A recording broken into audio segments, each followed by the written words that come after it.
నా దేశ స్త్రీని స్వేచ్ఛగా ఉండు అని చెప్పడం వేరు, నా దేశ స్త్రీని నా దేశ ఆడపడుచుని గుడ్డలిప్పుకుని తిరగండి అని అంటూ వేరు. I object that word, I object that word. గుడ్డలిప్పుకుని తిరగండి అని చెప్పే స్వేచ్ఛ మీకు లేదు. మీకు నచ్చినట్టు ఉండండి అని చెప్పండి. గుడ్డలిప్పుకుని తిరగండి అని నా దేశ స్త్రీకి ఎలా చెప్తారు? నా దేశ స్త్రీకి గుడ్డలిప్పుకుని తిరగండి అని ఎలా చెప్తారు? నా దేశ ఆడపడుచులకు గుడ్డలిప్పుకుని తిరగండి అని ఎలా చెప్తారు? మీకు నచ్చిన బట్టలు వేసుకోండి, ఎవడైనా వచ్చి అడిగితే కోస్తానని చెప్పండి. మీకు నచ్చిన బట్టలు వేసుకోండి అని చెప్పండి. అంతే తప్ప అమ్మాయిలు మీరు గుడ్డలిప్పుకుని తిరగండి అని చెప్తారా? సామాన్లు అనే పదానికంటే దారుణమైనటువంటి పదం ఇది.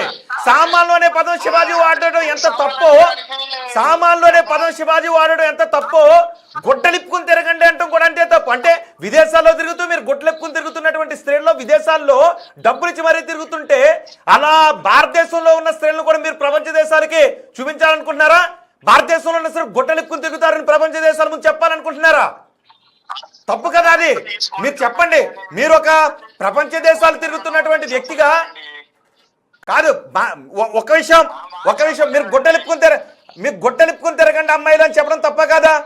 మీరు మీరు మీరు రకరకాల భాషలు మాట్లాడతారు, రకరకాల దేశాలు తిరుగుతారు, రకరకాల సంస్కృతులు తిరుగుతారు, చెప్పే విధానం కూడా ఉంటుంది. మనం ఒకటే చెప్తుంటే ఏ విధానం అయినప్పటికీ కూడా మీ అమ్మగారిని మీ నాన్నగారిని పిలవండి అంటానికి ఇంకోటి అంటాం కదా. ఆ పదాన్ని వాడకూడదు. తెలియక వాడాడు అంటాం కూడా తప్పే. తెలియక వాడాడు అంటాం కూడా తప్పే. మీ బాబుని పిలంటానికి మీ నాన్నగారిని పిలవండి అంటానికి తేడా ఉంది. బాబు అంటే కూడా ఇదే.